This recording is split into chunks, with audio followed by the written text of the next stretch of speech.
Been calling the Shakur fight an audition for you. Are you in talks with Shakur Stevenson? He's coming on Saturday. I mean, listen, I can't. I mean, I've done a much better job than Top Rank in promoting him over the last 12 months. I don't even have a contract with him because I answer questions from you guys, and I say the same thing all the time. I think he's a pound for pound great fighter. I think he's one of the best fighters in the sport. You know, he had a good crowd in Newark. He just drew the biggest audience on ESPN of 2024. And people still like to criticise. He's not Arturo Gatti. He's not going to go in there with his chin in the air and give you a war every time. But when he's in with elite opposition, you're going to see some of the best fights in boxing. For me, I think he should fight William Zepeda. I think that's a really good fight. Like, Zepeda is with the zone. He's all action. And you know, that's a fight that I would be talking to him about. But also, you know, do you really want to sign, this is not me, this is a question for him, a 5-fight deal when it may stop you from getting certain fights? Like, we're seeing a lot of promoters working together more now, particularly with Riyadh Season and his excellency.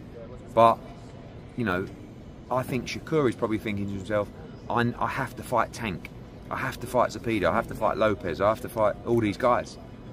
And maybe our discussions are a 1 fight or a 2 fight or a 3 fight, I don't know. But I think he needs that fluidity to be able to move and make those fights, because that's when you're going to see the best of him.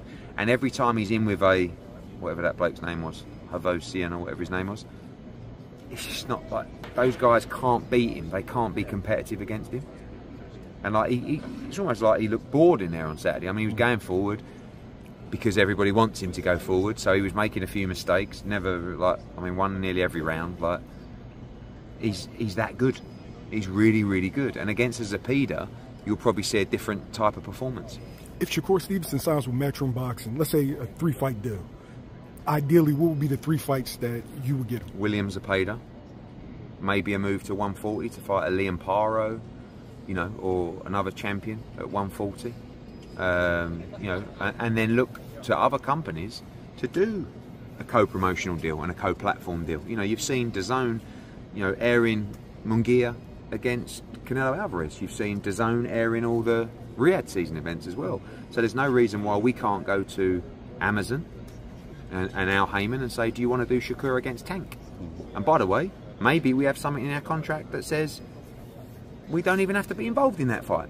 Because I don't want Shakur to not get those fights and those opportunities just because of some kind of promotional dispute or ego. But people are working together more now. It really will come down to Tank and PBC if they want the Shakur Stevenson fight, because that is a very, very, very risky fight for Tank, and he has to come through Lomachenko first.